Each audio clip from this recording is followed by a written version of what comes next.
Magluluto ako ng manok na may sabaw ngayon. Painit lang tayo ng mantika, guys.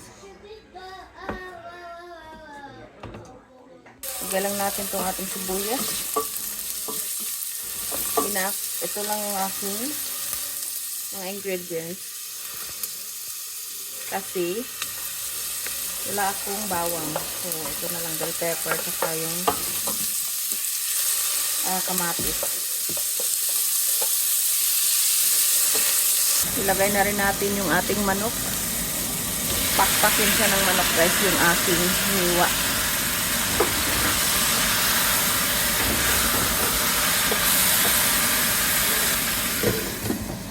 So, i-check na natin yung ating chicken, guys.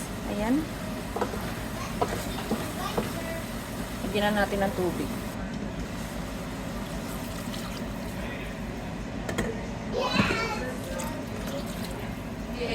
So, habang di pa kumukulo yung ating isiso na natin ng asin. Itong ating magic syrup.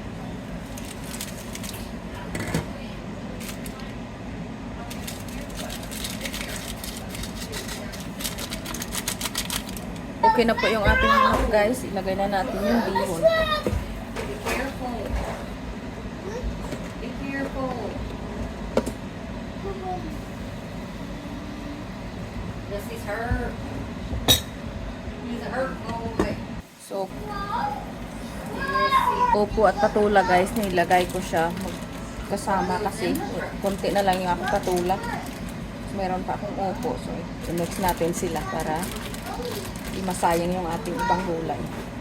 Where's it? You burnt whose leg?